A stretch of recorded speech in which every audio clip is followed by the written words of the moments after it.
మూడవ ఒప్పందం. ఊహాగానాలు చేయకండి. ఊహాగానాలు చేయవద్దు. మానవుల నరకానికి కారణం ఊహాగానాలు చేయడము, వాటిని వ్యక్తిగతంగా తీసుకోవడమే. ఊహాగానాలు చేయడం కంటే ప్రశ్నించి తెలుసుకోవడమే ఉత్తమం. ఎందుకంటే ఊహాగానాలు బాధలకు, కష్టాలకు దారితీస్తాయి. ఊహాగానాలు చేయకండి. ఊహాగానాలు చేయకుండా ఉండటమే మూడవ ఒప్పందం. అన్నింటి గురించి ఊహించుకునే ధోరణి మనకు ఉంది. ఇలా ఊహించుకోవడం వెనుకున్న సమస్య ఏమిటంటే, అవన్నీ సత్యాలని మనం విశ్వసిస్తాము. అవన్నీ నిజమని మనం ప్రమాణపూరితంగా భావిస్తాము. ఇతరులు ఏమి చేస్తున్నారని లేదా ఏమి ఆలోచిస్తున్నారన్న విషయాల గురించి ఊహించేసుకుంటుంటాము. అన్నింటినీ వ్యక్తిగతంగా తీసుకుంటాము. ఆ తర్వాత వారిని నిందిస్తూ మన మాటలతో భావోద్వేగ విషయాన్ని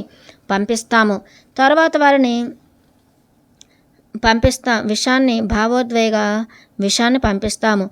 అందువల్లే మనం ఊహాగానాలు చేసినప్పుడు సమస్యలను కోరుకుంటున్నాము. ఒకదానిని ఊహించుకున్నప్పుడు దానిని అపార్థం చేసుకుని వ్యక్తిగతంగా తీసుకుంటాము. ఏమీ లేని దానికోసం ఒక పెద్ద నాటకాన్ని సృష్టిస్తాము. మీ జీవితంలోని దుఃఖం మరి అన్నిటి యొక్క మూలం కూడా అన్నింటినీ ఊహించుకొని వాటిని వ్యక్తిగతంగా తీసుకోవటమే. ఈ ప్రతిపాదనలో ఉన్న సత్యాన్ని పరిగణించడానికి ఒక క్షణం ఆలోచించండి.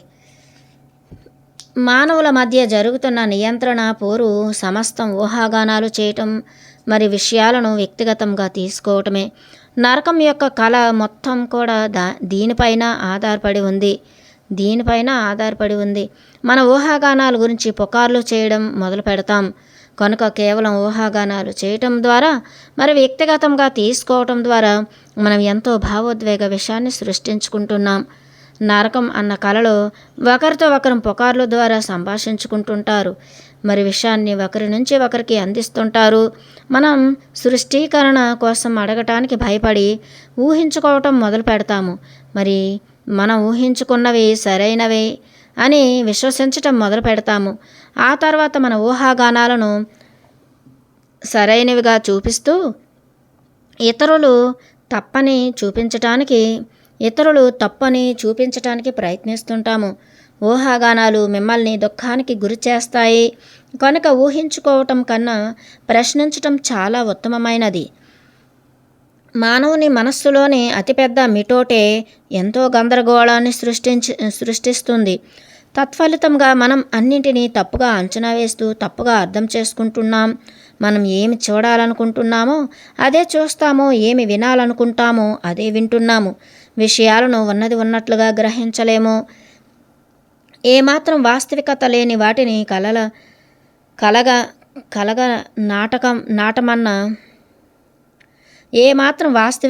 వాటిని కలగన్నామన్న అలవాటు మనకు ఉంది. అందువల్ల మన ఊహల్లో అన్నింటినీ ఊహించుకుంటాం. మనం ఏదైనా అర్థం చేసుకోలేకపోతే దాని అర్థాన్ని కూడా ఊహించుకుంటాం.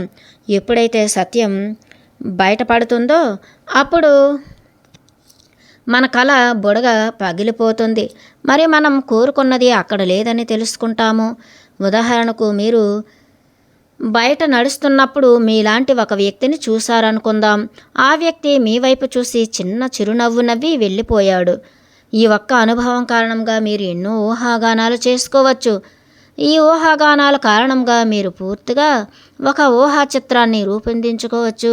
అదేవిధంగా ఈ ఊహా చిత్రాన్ని పూర్తిగా విశ్వసించి దానిని వాస్తవంగా మార్చుకోవాలని కూడా అనుకోవచ్చు. మీ ఒక్క ఊహాగానం కారణంగా ఒక సంపూర్ణ కళ మొదలవుతుంది. ఈ వ్యక్తికి నేనంటే ఇష్టం అని కూడా అనుకోవచ్చు. అక్కడి నుంచి మీ మనస్సులో ఒక బంధం కూడా మొదలవుతుంది. ఈ ఊహల్లో మీరు ఆ వ్యక్తిని వివాహం కూడా చేసుకుంటుండవచ్చు. కానీ ఈ ఊహా చిత్రం మీ వ్యక్తిగత కళలో మీ మనస్సులో మాత్రమే ఉంది. మన బంధాల్లో ఊహించుకోవటాన్ని సమస్యలను అడిగి తెలుసుకోవటం లాంటిది. మన బంధాల్లో ఊహించుకోవటాన్ని సమస్యలను అడిగి తెచ్చుకోవటం లాంటిది. మనం ఏమి ఆలోచిస్తున్నామన్నది మన భాగస్వాములకు తెలుసని చాలాసార్లు మనం ఊహించుకుంటుంటాము.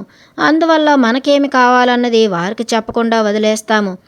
మనం ఊహించుకున్నది వారు చేయకపోతే మనం బాధపడి నీకు తెలిసుండాల్సింది అని చెప్తుంటాము. మరొక ఉదాహరణ, మీరు పెళ్లి చేసుకోవటానికి నిర్ణయించుకున్నప్పుడు మీరు ఆ వివాహాన్ని ఏ విధంగా చూస్తున్నారో మీ భాగస్వామి కూడా అదే విధంగా ఆ వివాహ బంధాన్ని చూస్తారని ఊహించుకుంటారు ఊహించుకుంటుంటారు. ఆ తర్వాత కలిసి జీవించడం మొదలుపెట్టిన తర్వాత వివాహం ఆ విధంగా ఉండదని అర్థమవుతుంది. ఇది ఇద్దరి మధ్య సంఘర్షణకు దారితీస్తుంది. అప్పటికీ కూడా మీరు వివాహానికి సంబంధించి మీ యొక్క భావాలపైన స్పష్టత తెచ్చుకోరు. భర్త ఉద్యోగం చేసి ఇంటికి వచ్చాక భార్య చిరాకుతో ఉంటుంది, కానీ భర్తకు ఎందుకన్న విషయం తెలియదు.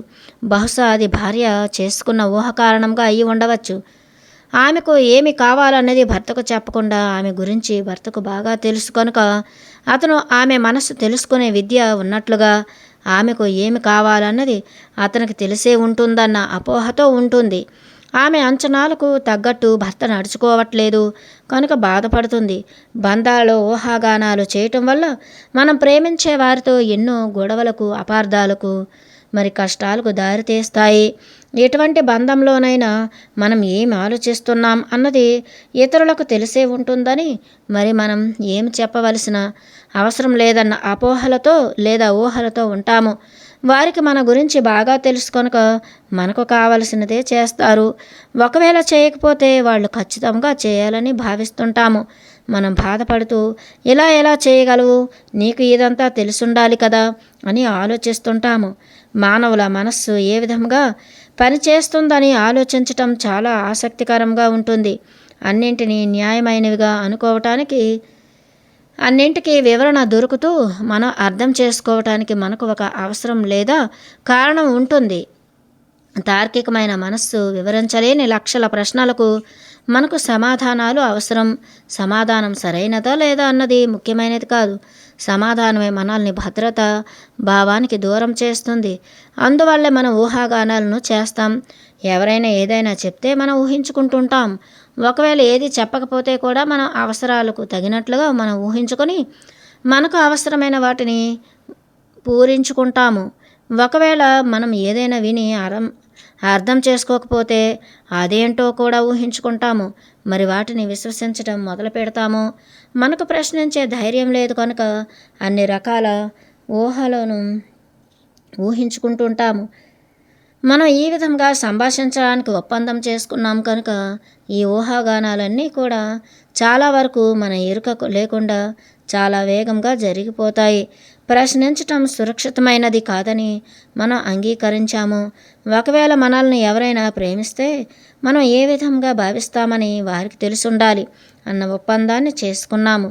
మనం దేనినైనా విశ్వసిస్తే మనం ఆ విషయం సరైందని భావిస్తూ మన అభిప్రాయాలను ఇతరులతో ఒప్పించడానికి వారితో మనకున్న బంధాన్ని నాశనం చేస్తుంటాము.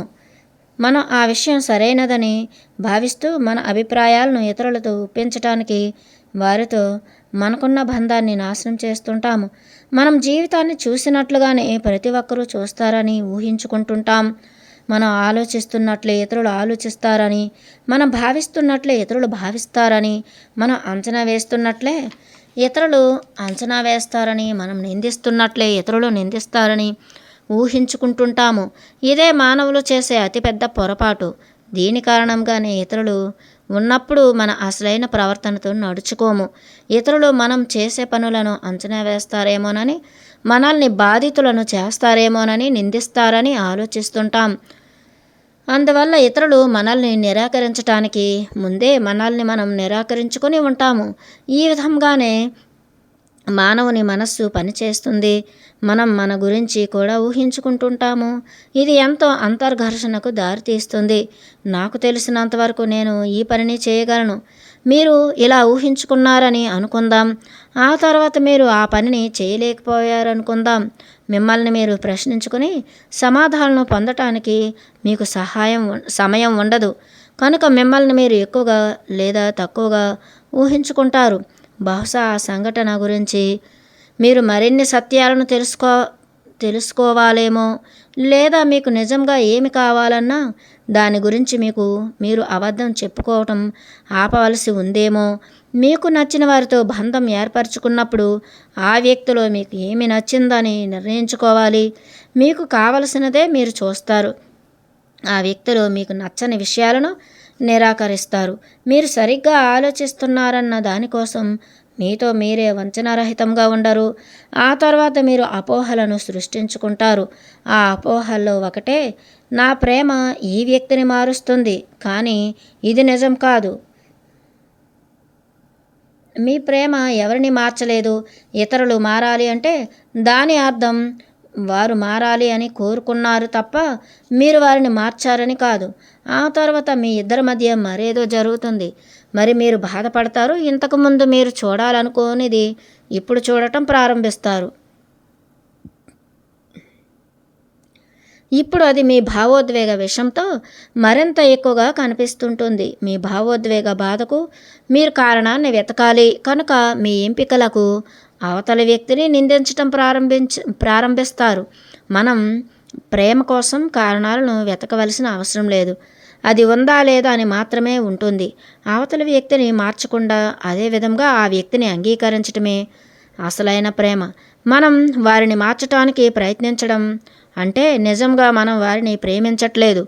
ఏది ఏమైనా మీరు ఎవరితోనైనా జీవించటానికి నిర్ణయించుకున్నప్పుడు, ఆ ఒప్పందాన్ని మీలో ఏర్పరచుకున్నప్పుడు మీరు ఎలాంటి వారిని కోరుకుంటున్నారో ఖచ్చితంగా అలాంటి వారితోనే ఉండటానికి ఒప్పందాన్ని ఏర్పరచుకోండి.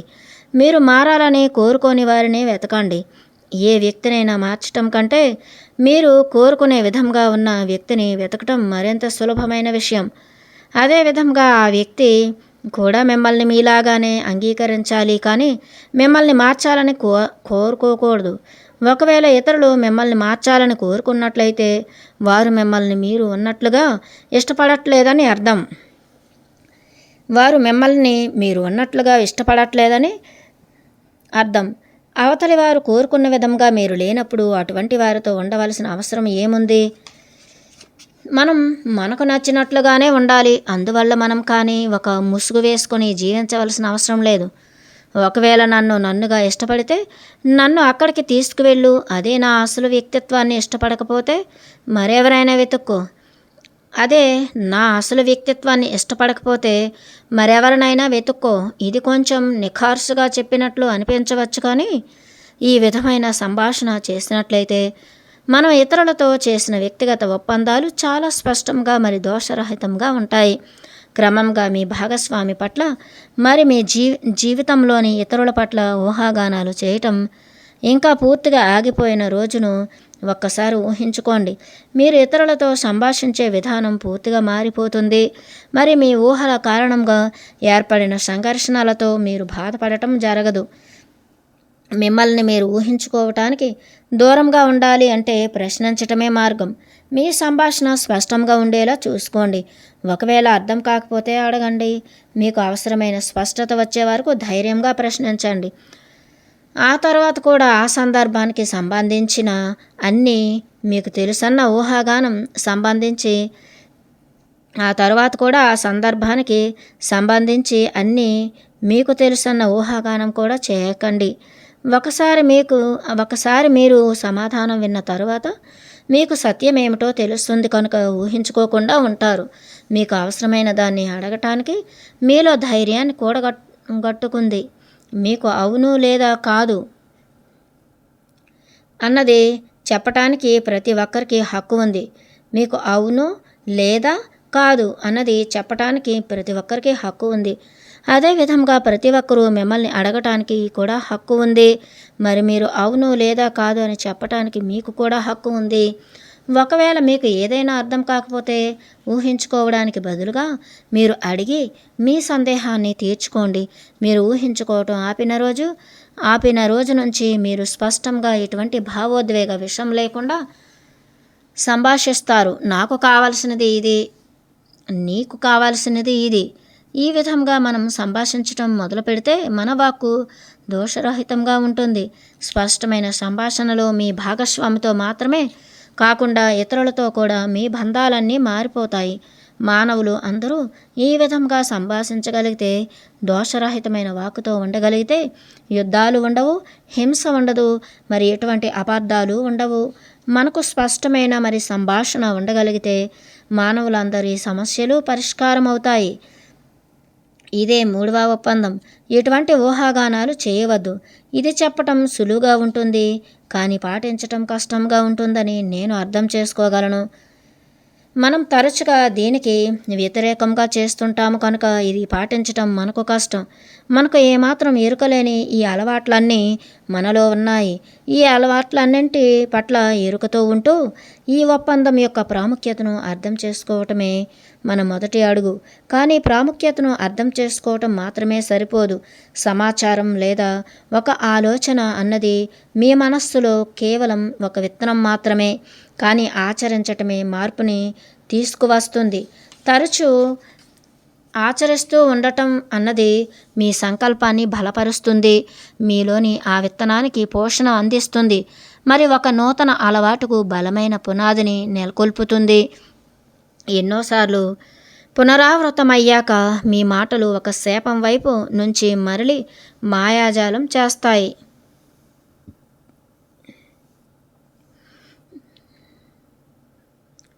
ఎన్నోసార్లు పునరావృతం అయ్యాక మీ మాటలు ఒక శాపం వైపు నుంచి మరలి మాయాజాలం చేస్తాయి. ఇంద్రజాలికుడు తన మాటను సృష్టించడానికి, పంచటానికి, ఇతరులకు ఇవ్వటానికి, మరి ప్రేమించటానికి ఉపయోగిస్తాడు. ఈ ఒక్క ఒప్పందాన్ని అలవాటు చేసుకున్నట్లయితే మీ జీవితం మొత్తం పూర్తిగా పరివర్తన చెందుతుంది. మీ సంపూర్ణ కళను మార్చినప్పుడు మీ జీవితంలో గొప్ప మాయాజాలం చోటు చేసుకుంటుంది. మీలోని స్ఫూర్తి స్వేచ్ఛగా కదులుతుంది. కనుక మీరు కోరుకున్నది మీకు సులువుగా లభిస్తుంది. అదే సంకల్పంలో, స్ఫూర్తిలో, ప్రేమలో, కృతజ్ఞతా భావంలో, మరి జీవితంలో నైపుణ్యత సంపాదించటం అని అర్థం. అదే టోల్టెక్ యొక్క లక్ష్యం. అదే వ్యక్తిగత స్వేచ్ఛకు మార్గం.